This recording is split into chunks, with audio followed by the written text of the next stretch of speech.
So we're here today to celebrate a life of a man who was really unique and built into our lives and gave us an image and an imprint around toughness, around loyalty, around passion, around driving and building a team. Bill Mallory. Unfortunately, Coach Bill passed away about 3 weeks ago, and we're here today to kind of celebrate his life and just have a good time of remembrance, to honor his wife of almost 60 years, Ellie, and to also honor his family, Barb and Doug and Kurt and Mike.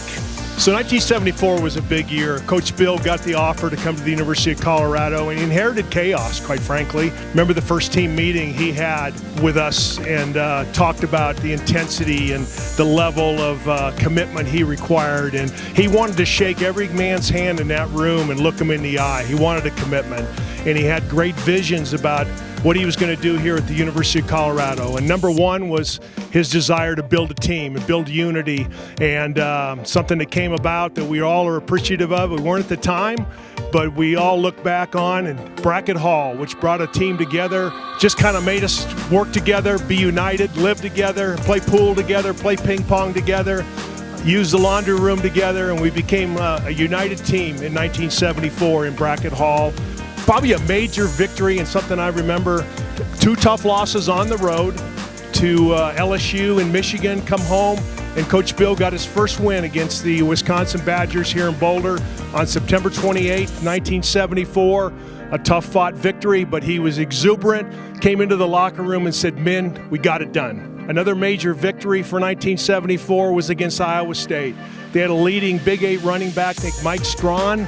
And during the pregame speech, this became famous later. Coach did this a lot. All of a sudden, he's telling us what he wants done. He flops on his back right in the middle of the entire team and says, "I want Mike Strawn on his back all day long." The defense responded, almost burst out of the tunnel.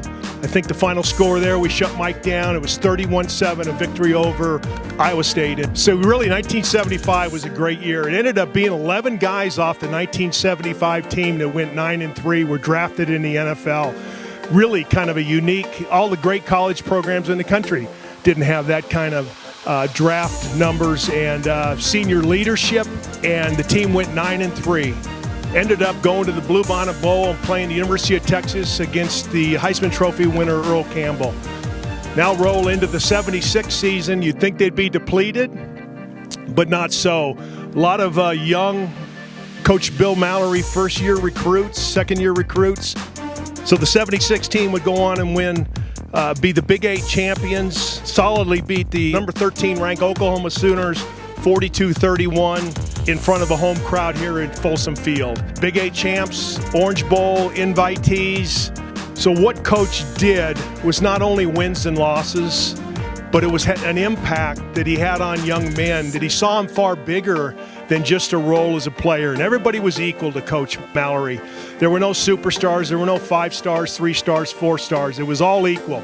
If you shook Coach Bill's hand and you looked him in the eye and you committed to play for him, you were as equal as anybody on his football team, and he expected the same thing out of you. So his legacy was loyalty. Coach Bill never fired an assistant coach.